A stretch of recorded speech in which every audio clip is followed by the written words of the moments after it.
Hey there and welcome back to the Hannants London YouTube page. It's Luke here and today we're going to be taking a look at USAF WWII cockpits and how I personally like to paint and weather them. For this video I'm going to be using the newly released dual combo of the P40E from Eduard. This can be found in store, so I highly recommend checking them out as it is a beautiful piece of engineering. I'm not going to dwell too heavily on the build up of the cockpit as this video is more about the painting and weathering. There will be a video on my main channel, Mach Models, if you are interested in the near future.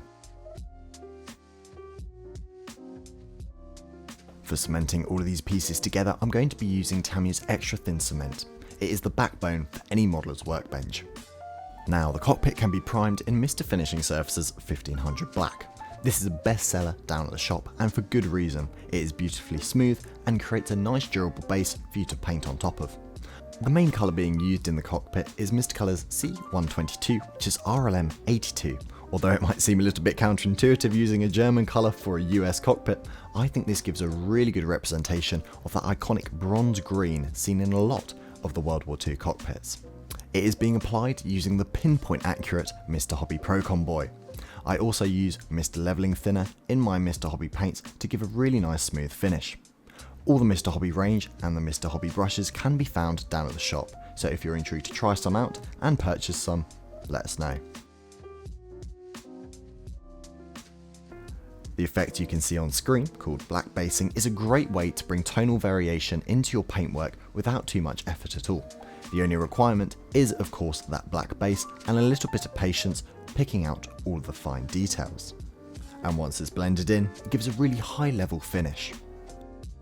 I can now move on to picking out all of the details present in the cockpit. To do this, I'm going to be using Amomig's Atom range of paints. Atom is new in store at the moment and we're slowly starting to build some feedback. On the whole, the feedback has been very good. It is especially good for your brush painting uses, although we've also found exceptional results when putting it through an airbrush.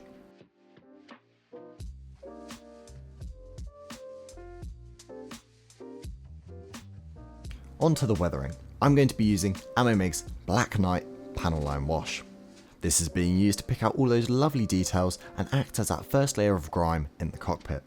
Amomig's panel line washes are widely used by some of the best modelers in the world, and for good reason. They have brilliant high pigment levels and have a nice flow to them as well. This means that they go into all of the details with relative ease.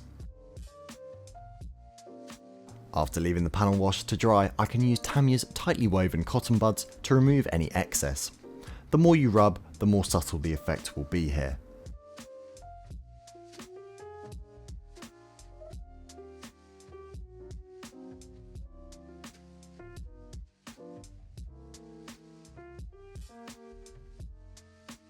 Down at the shop we get really positive feedback from these Tamiya cotton buds. The reason for that is because of their tightly woven nature. It means that they stay compact and continue to remove excess in a very accurate way, much longer than your normal pound shop ones, so definitely worth the investment. I can now use Amomig's Dye Brusher. Dye brushes are a paint built for dry brushing. They have a really sticky pigment and help you to dry brush in a far more accurate and authentic way. Now to have some fun doing some chipping. To do this, I'm going to be using Amomig's Lock and Load, specifically with the aluminium pigment. With its pen-like nature, the Lock and Load makes it so much easier to do precise and accurate chipping and allow you to have control over a historically quite volatile technique. We will be exploring the full use of the Lock and Load in future videos. Now, to add some more grime into the cockpit, I'm going to make use of some pigments, specifically airfield dust. I think this matches and complements the green so well. It was a simple task of just adding it into the cockpit and slowly manipulating it into areas where there would be a high build-up of pigment or dust and grime.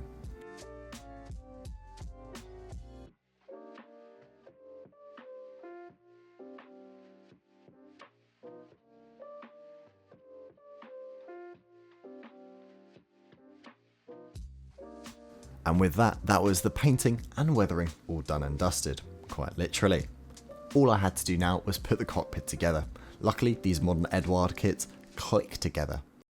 So I hope you have enjoyed this nice, quick and easy tutorial on how to put together some pretty authentic looking World War II cockpits from the US Air Force. If you have enjoyed this content, please make sure to leave a comment, like and subscribe, it really helps us out. All products that you saw me use today have been purchased from down at Hannants, London, so all of the tools are there for you to make a brilliant cockpit just like this. Our details are down below, so we expect to see you in the shop soon. Thank you very much for watching.